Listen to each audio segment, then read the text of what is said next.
করবেন, কেতাল করবেন। কেতালের মাধ্যমেই তিনি খেলাফত প্রতিষ্ঠা করবেন। ঈসা আলাইহিস সালামও কেতাল করবেন। তো দাওয়াত এবং জিহাদের মাধ্যমে মূলত দিন কায়েম হয়, খেলাফত প্রতিষ্ঠিত হয়। তো যারা বলেন যে কেতালের মাধ্যমে, জিহাদের মাধ্যমে খেলাফত হয় না, প্রতিষ্ঠিত হয়নি কোথাও, তারা মিথ্যাচার করছেন এবং সুস্পষ্টভাবে তাদের মধ্যে নেফাক আছে, মুনাফিকি আছে। তাদের অবশ্যই তওবা করতে হবে। কুরআনুল কারীমের মধ্যে জিহাদের বিষয় ৫০০-র উপর আয়াত আছে, অসংখ্য হাদিস আছে। বুখারীর মধ্যে কিতাবুল মাগাজি পুরোটাই জিহাদের বিষয় নিয়ে। এবং আপনারা জানেন নবী সাল্লাল্লাহু আলাইহি ওয়াসাল্লাম প্রায় ২৭টা যুদ্ধ করেছেন, সেনাপতি ছিলেন, মৃত্যুর আগ পর্যন্ত যুদ্ধ করেছেন।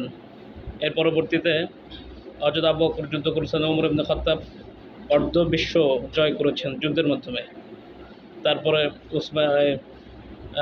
উমাইয়া খেলাফত সুদূর ভারত পর্যন্ত, ওইদিকে স্পেন পর্যন্ত যুদ্ধের মাধ্যমে ইসলাম প্রতিষ্ঠা করেছেন। আব্বাসীয় খেলাফত, উসমানীয় খেলাফত, এগুলো আমাদের ইতিহাসে আছে। ভারতে মোগল সাম্রাজ্য, তারা যুদ্ধের মাধ্যমে ভারতে এসেছে, সিন্ধু বিজয় করেছে। শাহজালাল রহমতুল্লাহ আলাইহি যুদ্ধের মাধ্যমে বাংলাদেশে এসেছে। এগুলি একদম বেহুদা, অমূলক, বিভ্রান্তিকর কথা যে জিহাদের মাধ্যমে ইসলাম কায়েম হয় না। আমি বলতে চাই, যদি জিহাদের মাধ্যমে ইসলাম কায়েম না হয়, তাহলে জিহাদের দরকারটা কি? জিহাদের প্রয়োজনীয়তা কি? জিহাদের এত গুরুত্ব আল্লাহ তাআলা কেন দিয়েছেন, নবীজি কেন দিয়েছেন? যদি জিহাদের মাধ্যমে ইসলাম প্রতিষ্ঠিত না হয়, খেলাফত প্রতিষ্ঠিত না হয়, তো জিহাদের দরকারটা কি? এর জন্য জিহাদের মূল উদ্দেশ্য হচ্ছে ওয়াকাতিলুহুম হাত্তা লা তাকুনা ফিতনা ওয়া ইয়াকুনা দীনু কুল্লুহু লিল্লাহ। তোমরা তাদের সাথে লড়াই করো যতক্ষণ না ফিতনা নির্মূল হয়, চিরতরে নির্মূল হয়।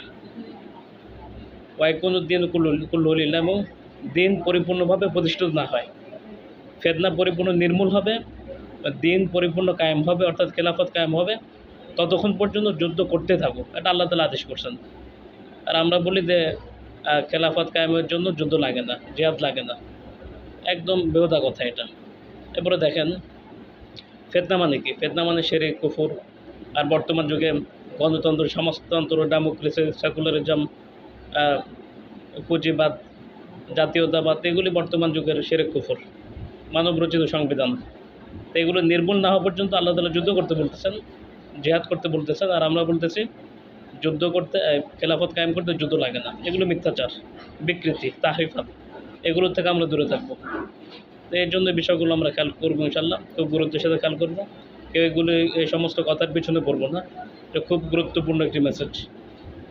তো আল্লাহ তাআলা আমাদেরকে বোঝার তৌফিক দান করুন। আমিন ইয়া রাব্বাল আলামিন। আসসালামু আলাইকুম ওয়া রাহমাতুল্লাহি ওয়া বারাকাতুহু।